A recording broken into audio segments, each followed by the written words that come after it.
the representatives of the G7 countries, I'll probably have to remind myself, but the UK, the USA, Canada, Italy, France, Germany, and Japan, there I did it, all seven, we're talking about something that has, until now, been pretty much the domain of the OECD, and that is a global approach to corporate taxation. And they have really ramped it up. This has really happened since Joe Biden has become president of the USA, because the idea is a two-pillar approach to global corporate taxation. Pillar number one is to apply a greater level of tax to the transactions of global multinational, another way of saying global tech firms. And the second is to have a minimum rate of corporation tax set at 15%. Those two things together would make, it is thought, a dramatic impact on the corporate tax yields in many countries. Now, obviously, this, particularly the minimum corporation tax rate, wouldn't be that well received by those who trade on having a very low corporate tax rate. But of course, that 15% minimum rate is exceeded in all of the G7 countries. And the idea is that if they can get, they have acceptance amongst themselves for these changes, if they can get the acceptance of the G20 nations a little later on in the summer, and then the OECD, then this proposal, this initiative would really have some legs. So a little bit more detail on this. First, on the minimum rate of corporation tax, what's the main reason for this minimum rate proposal? By the way, I'm just looking at some of the context from our bulletin that we proposed, that we put forward, we published on this subject. Why was the minimum rate so low at 15%? Basically, it was a kind of compromise because the original proposal was 21%. I couldn't really get through. 15% was something that people could sign up to. By the way, Ireland's rate, by the way, member of the EU, of course, is 12.5%. Will the rate be agreed and implemented by a wider group, G20, OECD?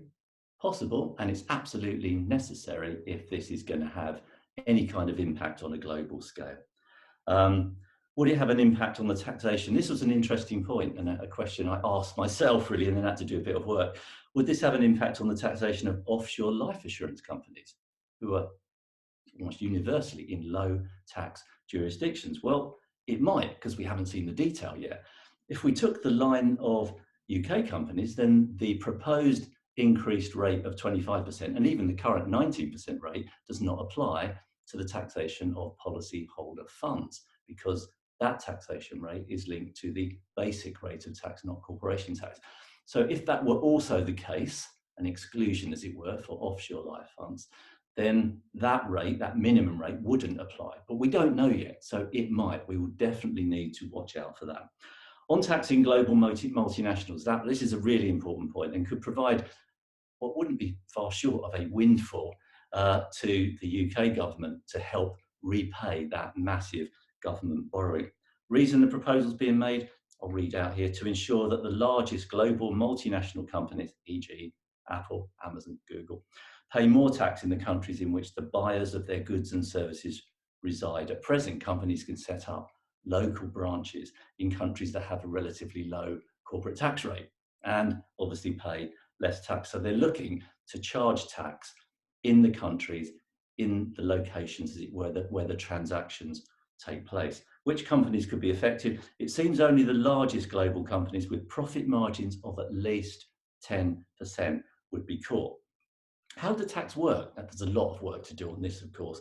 It's proposed that the affected companies would need to allocate at least 20% above their 10% margin of their global profits to countries where they make the sales. There's obviously a lot more detail is required here. So lots more definitional challenges. The G7 said in their statement, if this helps, we commit to reaching an equitable solution on the allocation of taxing rights, with market countries awarded taxing rights on at least 20% of profits exceeding a 10% margin for the largest and most profitable multinational companies. So what that would mean is that the transactions that are done with people in the UK would generate taxation for the UK, not at full level, but a fair amount of taxation for the UK that they're not currently getting. Would it be in addition to the digital services tax that some countries, like the UK, like France, like Italy, our digital services tax for big global multinational tech companies is set at 2%. Would this tax be in addition to that? The proposal is that those individual country taxes would fall away once the new global tax is introduced, if it's introduced. Should financial planners be concerned? We should always be concerned around tax change, but there's not that many financial planners that have clients that would be affected. So I'm not doing you down or patronizing you, but not that many would have as clients those global multinationals who would be affected by this rate change. But you never know what the fallout might be, especially from the minimum corporation tax rate. And I've mentioned one of those, that is the potential change to the taxation of offshore life policies, not setting running any particular fears here, just to say it's something that would need to be addressed and we'd need to know the answer to. Not saying it's definitely going to happen. So after lots of years of slow progress by the OECD, we've suddenly got a really high profile proposal to change the shape of global taxation, and we will be keeping a very, very close eye on that.